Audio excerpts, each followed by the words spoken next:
고린도전서는 좀 안타까운 이야기로 시작합니다.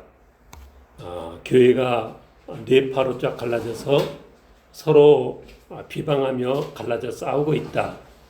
이런 얘기로 시작하고 있습니다. 오늘 본문 10절에 보니까 바울이 뭐라고 고민합니까? 같은 말을 하고 너희 가운데 분쟁이 없이 같은 마음과 같은 뜻으로 온전히 합하라. 뭐 잘하고 있으면 왜 그렇게 권했겠습니까? 근데 말이 들리는데 11절 하반절 너희 가운데 분쟁이 있다는 말이 들린다. 12절에 보니까 넷으로 나뉘어서 나는 바울에게, 나는 아볼로에게, 나는 게바에게, 나는 그리스도에게 속했다.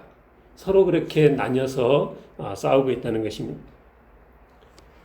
3장에 보니까 그런 너희들은 육신에 속한 자다. 3장 3절에 너희 가운데 시기와 분쟁이 있으니 어찌 육신에 속하여 사람을 따라 행함이 아니리요. 어떤 이는 나는 바울에게라 하고 다른 이는 나는 아볼로에게라 하니 너희가 육의 사람이 아니리요. 그랬습니다. 4장 6절에 보니까 이 일에 나와 아볼로를 들어서 본을 보였으니 우리에게서 배워 서로 대적하여 교만한 마음을 가지지 말게 하려 함이라. 고린도전서를 쓴 목적이 그렇다는 것입니다. 4장 18절에 보니까 너희들은 스스로 교만하여졌다. 주께서 허락하시면 내가 너에게 속히 나가서 교만한 자들의 말이 아니라 그 능력을 내가 알아보겠다. 그랬습니다. 그래서 하게 되는 질문이 그게 뭐가 됐든 우리 크리스찬들이 싸워도 되는가? 라는 것입니다. 근데 그 답은 그렇게 어렵지가 않습니다. 그 답은 크리스찬도 싸워야 할 때는 싸워야 한다는 것입니다. 싸워도 된다는 정도가 아니라 싸워야 할 때는 싸우지 않고 뒤로 물러나서는 안 된다. 그게 답입니다. 싸우는 것 자체가 죄냐? 그렇지가 않습니다. 바울이 디모데에게 권면한 디모데 전서, 디모데 후서에 보니까 계속 디모데에게 선한 싸움을 싸우라. 그렇게 권했습니다. 디모데전서 1장 18절에 전에 너를 지도한 예언을 따라 그것으로 선한 싸움을 싸우며 믿음과 착한 양심을 가지라. 6장 11절에서는 오직 너 하나님의 사람아 이것들을 피하고, 그러니까 그 앞의 내용을 보니까 교만과 투기와 분쟁과 비방과 악한 생각과 탐욕들 이런 것들은 피하고 의와 경건과 믿음과 사랑과 인내와 온유를 따르며 믿음의 선한 싸움을 싸우라. 영생을 취하라. 이를 위하여 네가 부르심을 받았다. 그러니까 하나님의 부르심을 받은 그 하나님께서 우리를 부르신 목적이 뭐냐? 믿음의 선한 싸움을 싸우라고 부르셨다. 그리고 디모데후서 4장 7절에서는 바울이 자기 자신에 대해서 말하기를 나는 선한 싸움을 싸우고 내 달려갈 길을 마치고 믿음을 지켰다. 그래서 이제 후로는 나를 위하여 의의 면류관이 예비되어졌다. 그렇게 썼습니다. 찬송가를 보면 그 내용에 따라서 앞에 이제 그 분류된 표가 있는데 거기에 분투와 승리 이런 제목으로 찬송가를 모아놨습니다. 그런데 그 찬송가들은 한번 펴보십시오. 348장부터 제가 말씀드리겠는데 346장에서 360장이 분투와 승리라는 제목으로 불리는 찬송가들인데 348장 마귀들과 싸울지라 제약 벗은 형제여 담대하게 싸울지라 저기 악한 적병과 싸우는데 어떻게 싸우라고요? 마귀들과 싸우는데 담대하게 싸워라. 그 다음 장 나는 예수 따라가는 십자가 군사라. 후렴에 보니까 뭐라겠어요? 내가 승리하기까지 주 은혜로 싸우겠다. 그 다음 350장에 보니까 우리들이 싸울 것은 혈기도 아니고 육체도 아니고 후렴에 보니까 한마음으로 힘써 싸우세. 아간마귀 군사들과 힘써 싸워서 승전고를 울리기까지. 그러니까 좀 싸우다 그만두는 게 아니라 이길 때까지 싸워야 된다라는 거죠. 352장에 보니까 성도들을 가리켜서 십자가 군병이라 그랬습니다. 십자가 군병들아 주 위에 일어나 기들고 앞서 나가 담대히 싸우라. 여기서도 보니까 싸우는데 담대히 싸우라 그랬습니다. 355장에 보니까 다 같이 일어나 용감히 싸우라 그랬습니다. 그래서 찬송가 가사들도 우리 성도들이 사단 마귀 세력과 영적인 전투를 하는데 두려워하지 말고 담대히 용감히 끝까지 싸우라. 357장에 보니까 적군을 다 싸워 이겨라. 358장에 보니까 용기 다하여 분발하여 싸우세. 2절에 보니까 목숨까지도 바치고 싸움터로 나가세. 그러니까 성도의 싸움은 그냥 싸워도 되는 정도가 아니라 목숨 걸고 싸우는 싸움을 싸워야 된다라는 것입니다. 359장에도 천성을 향해 가는 성도들아 앞길의 장애를 두려워 말라. 모두 가기 전에 네 손에 든 검을 꽂지 말아라. 끝까지 잘 싸워 이겨라. 그리고 마지막 360장에 보니까 선한 싸움 다 싸우고 의의 면류관을 받아 쓰겠다. 그러니까 우리 성도들이 사단 마귀와의 영적인 전쟁에 어떤 자세로 싸워야 되는가 라는 것이죠. 교회는 사단 마귀와의 영적인 전쟁을 하는 기관입니다.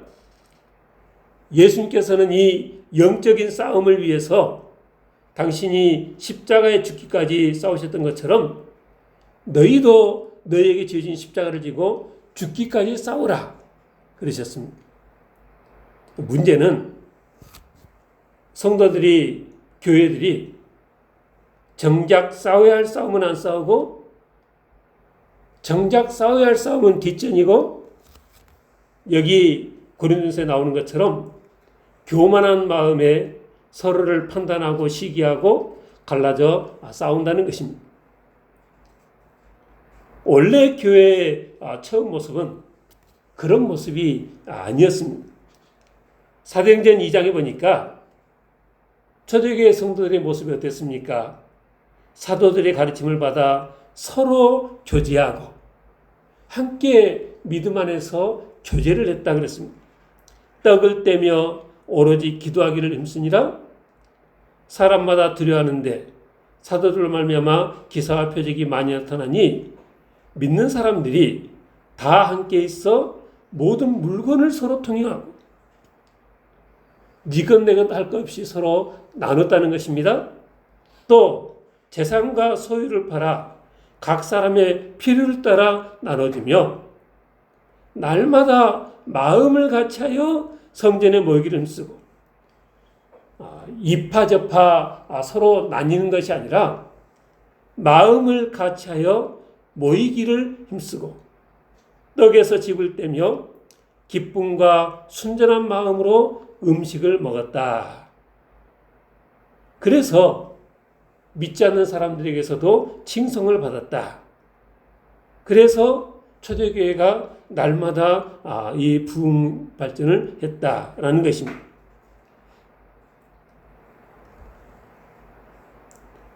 그러니까 초대교회의 모습을 보니까 늘 마음을 같이하여 서로 모였고 서로 나눴고 또 음식도 함께하고 그랬습니다. 우리 주보에 보면 주보 중간에 이 구절을 들어서 기쁨과 순전한 마음으로 음식을 나눕니다. 그랬는데 서로 그렇게 갈라져서 싸우면 첫째 뭐가 안 되겠어요? 같이 모여서 음식을 함께하는 같이 먹는 일부터 못하는 거죠. 서로 마음이 상하니까.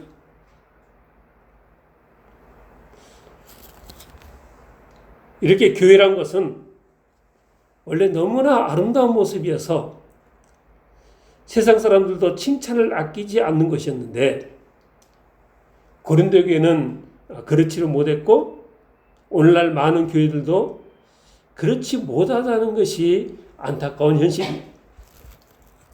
교회 내에서 성도들 간에 또 목회자들 간에 싸움이 시작될 때는 나름대로 정당한 명분이 있어서 싸움을 시작합니다.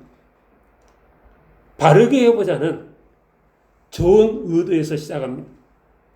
그런데 시간이 지나고 말이 오가고 그렇게 말이 오가면 오갈수록 감정은 더 격해지고 싸움은 점점 더 커져갑니다.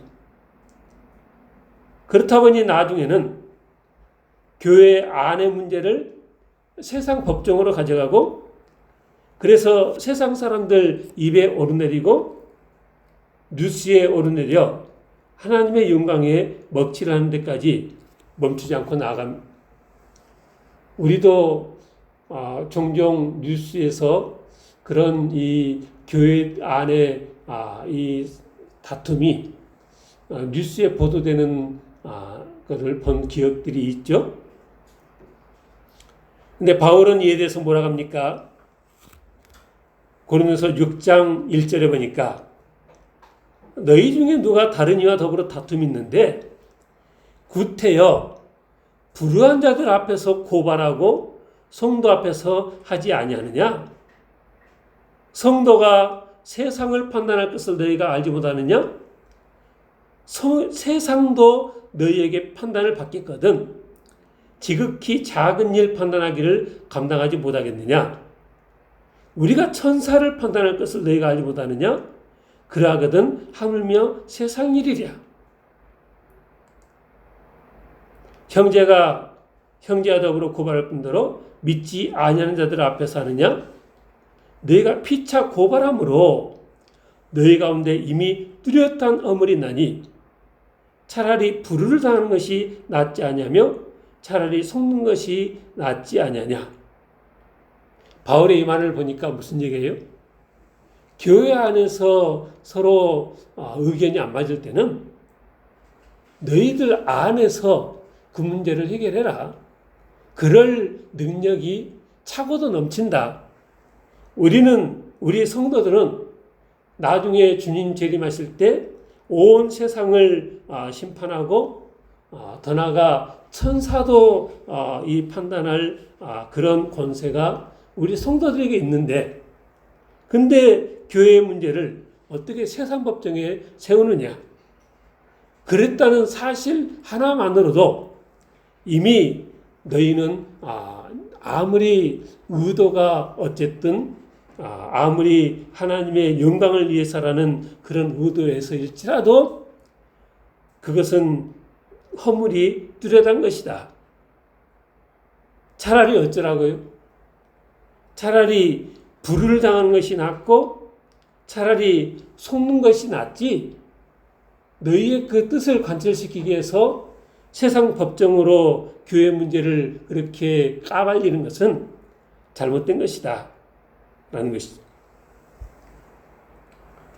믿는 사람들이 치열하게 싸울 때는 대부분 하나님의 영광을 위해서 정의와 진리를 위해서 싸운다고 생각하고 그야말로 순교자의 자세로 목숨 걸고 싸웁니다. 그리고 그렇게 싸우는 자기 자신이 대단히 의롭다고 생각합니다. 근데 바울은 그런 그들에 대해서 뭐라고 했습니까? 3장 3절에 보니까 너희 가운데 시기와 분쟁이 있으니 어찌 육신에 속하여 사람을 따라 행함이 아니리요. 아직 믿음의 바늘에 들어서지 못한 행동이다.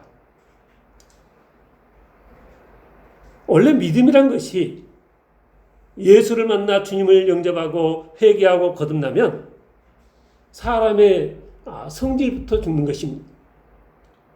바울도 주님을 만나기 전에는 한 성깔하던 사람이었는데 지금은 뭐라고 합니까?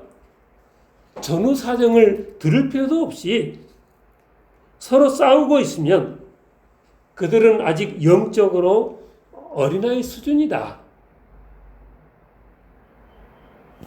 주님을 만나 변화된 바울이 하는 말이 무엇입니까? 고린도서 4장에 9절에 내가 생각하는데 하나님이 사도의 누리를 죽이기로 작정된 자와 같이 끄트머리에 두셨음에 우리는 세계 곧 천사와 사람에게 구경거리가 되었노라. 우리는 그리스도 때문에 어리석으나 너희는 그리스도 안에서 지혜롭고 우리는 약하나 너희는 강하고 너희는 존귀하나 우리는 비천하여 바로 이 시각까지 우리가 줄이고 목마르며 헐벗고 매맞으며 정처가 없고 또 수고하여 친히 손으로 일을 하며 모욕을 당한 즉 축복하고 박해를 받은 즉 참고 모욕을 당했다고 발끈하지 않았다는 거죠. 박해를 받았다고 그것에 저항하지 않았다는 것입니다. 비방을 받은 즉 권면하니 우리가 지금까지 세상의 더러운 것과 만물의 찌꺼기같이 되었도다.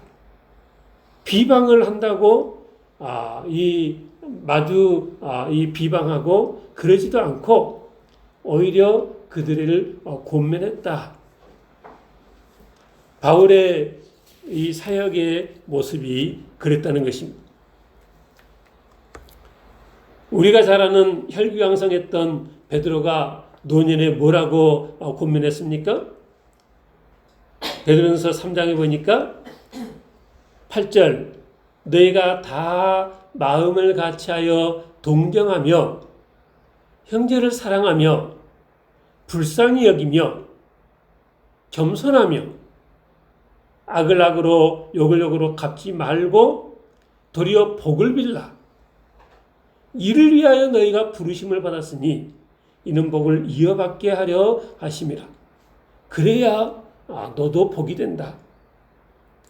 그러므로 생명을 사랑하고 좋은 날 보기 원한 자는 혀를 금하여 악한 말을 그치며 그 입술로 거짓을 말하지 말고 악에서 떠나 선을 행하고 화평을 구하며 그것을 따르라. 주의 눈은 의인을 향하시고 그의 귀는 의인의 강구에 기울이시되 주의 얼굴은 악행하는 자들을 대하시느니라 하였느니라. 또 너희가 열심으로 선을 행하면 누가 너희를 헤아리요? 그러나 의를 위하여 고난을 받으면 복 있는 자니 그들이 두려워하는 것을 두려워하지 말며 근심하지 말고 너희 마음에 그리스도를 주로 삼아 거룩하게 하고 너희 속에 있는 소망에 관한 이유를 묻는 자에게 대답할 것을 항상 준비하되 온유와 두려움으로 하고 선한 양심을 가지라. 이는 그리스도 안에 있는 너희의 선행을 욕하는 자들로 그 비방하는 일에 부끄러움을 당하게 하려 함이라. 그렇게 행함으로 오히려 그들이 이 부끄러워할 만큼 선행으로 악을 선으로 이기라라는 것입니다. 베드로가 그리고 바울이 어떻게 사람들이 그렇게 변하게 됐느냐? 우리 주님으로부터 온유와 겸손을 배운 것이죠. 우리 주님은 온유하고 겸손하신 분이셨습니다. 마태복음 11장에 보니까 수고하고 무거운 짐진 자들아 다 내게로 오라 내가 너희를 쉬게 하리라. 그리고 주님께서 뭐라고 하셨어요? 나는 마음이 온유하고 겸손하니 나의 멍에를 베고 내게 배우라. 그리하면 너희 마음이 쉼을 얻을 것이라 그랬습니다. 주님께서 당신 자신을 가리켜서 나는 마음이 온유하고 겸손하다 그러셨습니다. 그리고 바울이 베드로가 했던 그 권면들의 말씀들은 다 주님께서 이미 산상수훈에 가르치셨던 말씀을 배우고 그것에 순종해 산 결과입니다. 우리가 잘 아는 것처럼 산상수훈 5장 38절 이하에 보니까 눈은 눈으로 이는 이로 갚으라 했다는 것을 너희가 들었으나 나는 너희에게 이르노니 우리 주님께서 어떻게 살라 하셨어요? 악한 자를 대적하지 말라. 누구든지 내 오른편 뺨을 치거든 왼편도 돌려대며 또 너를 고발하여 속옷을 가지고자 하는 자에게 겉옷까지도 가지게 하며 또 누구든지 너로 억지로 오리를 가게 하거든 그 사람과 심리를 동행하고 내게 구하는 자에게 주며 내게 꾸고자 하는 자에게 거절하지 말라. 또 내 이웃을 사랑하고 내 원수를 미워하라 했다는 것을 내가 들었으나 나는 너에게 이르노니 너희 원수를 사랑하며 너희를 박해한 자를 위하여 기도하라. 이같이 한 자가 하늘에 계신 너희 아버지의 아들이 되리니 이는 하나님이 그 해를 악인과 선인에게 비추시며 비를 의로운 자 불의한 자에게 내려주심이라. 그러니까 주님의 이런 가르침을 제대로 배워서 살아간다면 세상에 나가서건 교회 안에서건 싸울 일이 있어도 싸움 자체가 안 될 텐데 그런데 서로 싸운다는 것은 바울의 말로 하자면 신앙 경륜이 어찌됐든 직분이 어찌됐든 아직 영적인 베이비다. 영적으로 어린아이다. 아니 영의 사람이 아니라 육에 속한 사람이어서 그렇다라는 것입니다. 심지어 주님께서는 당신을 잡으러 온 무리들에게 베드로가 칼을 들었을 때 뭐라 하셨습니까? 칼을 가지는 자는 다 칼로 망하느니라. 너는 내가 내 아버지께 구하여 지금 12군단 더 되는 천사를 보내시게 할 수 없는 줄로 아느냐? 근데 내가 만일 그렇게 하면 이런 일이 있으리라 한 성경이 어떻게 이루어지겠느냐? 그러셨습니다. 그리고 사도행전 1장에 주님께서 제자에게 하신 말씀을 통해서도 주님의 그 마음을 우리가 읽을 수 있는데 함께 모였을 때 제자들이 물었습니다. 주께서 이스라엘 나라를 회복하심이 이때입니까? 이르시되 때와 시기는 아버지께서 자기의 권한에 주셨으니 너희가 알 바 아니요 오직 성령이 너희에게 임하시면 너희가 권능을 받고 예루살렘과 온 유대와 사마리아와 땅끝까지 이르러 내 증인이 되리라 하시니라. 그러니까 당시 상황에 로마의 지배를 받고 있는 상황에 나라의 독립을 위해서 고군분투하는 이들이 많았지만 예수님께서 그들의 그런 노력에 한마디 언급도 없으시면서 정반대로 뭐라 하셨어요? 때와 시기는 아버지께서 자기의 권한에 주셨으니 너희 알 바 아니라. 사람의 생각으로는 하나님께서 세우신 제사장 나라인데 이방 민족이 쳐들어와서 정복하고 이방 민족의 통치를 받는다는 것이 이게 말이 되느냐? 하나님의 영광을 위해서라도 나라의 독립을 위해서 투쟁을 해야 된다. 신앙의 이름으로 그렇게 이 독립을 위해서 투쟁들을 했습니다. 근데 주님께서는 뭘 하셨어요? 그들이 이 나라를 언제까지 지배할지는 그거는 아버지 하나님의 소관이시고 너희 알 바 아니라 라는 것입니다. 우리도 조선 말기에 또 일제시대에 6.25 전쟁 시절에 그리고 지금도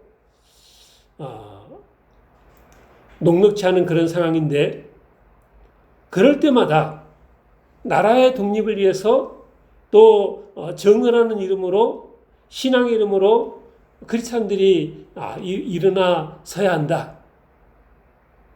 근데 주님께서는 그런 상황에 뭘 하셨다고요?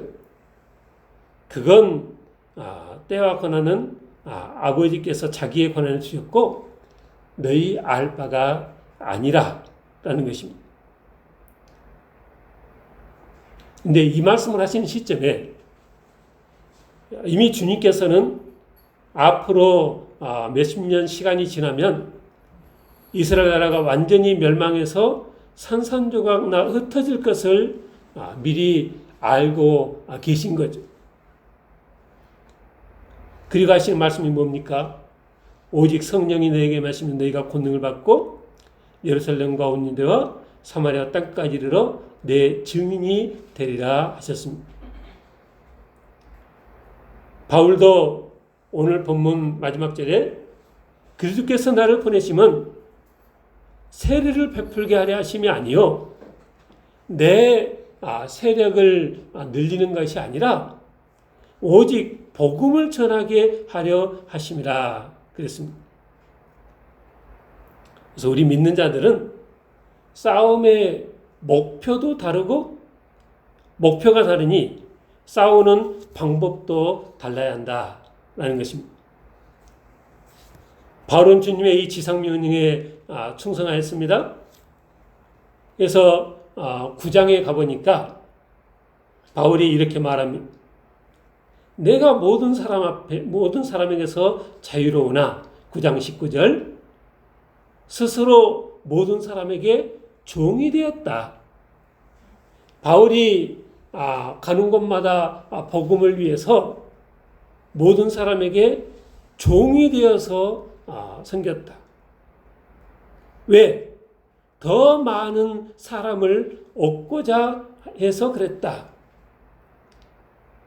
20절, 21절, 22절 유대인들에게 내가 유대인같이 된 것은 유대인을 얻고자 하며 율법 아래 있는 자들에게 내가 율법 아래 있지 아니하지만 율법 아래 있는 자 같이 된 것은 율법 아래 있는 자들을 얻고자 하며 율법 없는 자에게는 내가 하나님께는 율법 없는 자가 아니요 도리어 그리스도의 율법 아래 있는 자지만 율법 없는 자와 같이 된 것은 율법 없는 자들을 얻고자 함이라.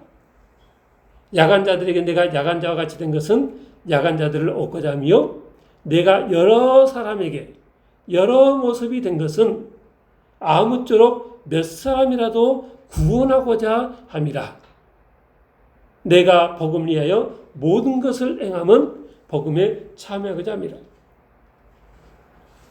주님의 그 지상명령을 이루기 위해서 바울이 어떤 모습으로 섬겼고 어떤 모습으로 싸웠냐라는 것을 알 수 있습니다. 그리고 자기 자신을 처복종시키는 삶을 살았다. 그렇게 봤습니다. 로마서 12장 14절 이하에 보니까 바울이 그랬습니다. 너희를 박해하는 자를 축복하라. 축복하고 저주하지 말라. 즐거워하는 자들과 함께 즐거워하고 우는 자들과 함께 울라. 서로 마음을 같이하며 높은 데 마음을 두지 말고 도리어 낮은 데 처하며 스스로 지혜 있는 체하지 말라. 아무에게도 악을 악으로 갚지 말고 모든 사람 앞에서 선한 일을 도모하라. 할 수 있거든 너희로서는 모든 사람과 더불어 화목하라. 내 사랑자들아, 너희가 친히 원수를 갚지 말고 하나님의 진노하심에 맡기라. 기록되었으되 원수 갚는 것이 내게 있으니 내가 갚으리라고 주께서 말씀하시니라. 네 원수가 줄이거든 먹이고 목마르거든 마시게 하라. 그리함으로 내가 숯불을 그 머리에 쌓아 놓으리라. 악에게 지지 말고 선으로 악을 이기라. 이런 마음으로 섬겼으니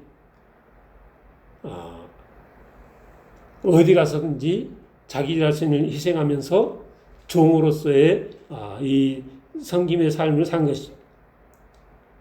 성도들이 이런 마음으로 이런 모습으로 신앙생활한다면 한 교회에서 어떻게 싸움이 있겠습니까? 사도 바울처럼 나중에 나는 선한 싸움을 싸우고 내 달려갈 길을 마치고 믿음을 지켰다. 이렇게 고백할 수 있도록 우리도 그런 모습 아름답게 주님을 섬기는 우리 모두가 다 되시길 주님 축원합니다. 기도하겠습니다.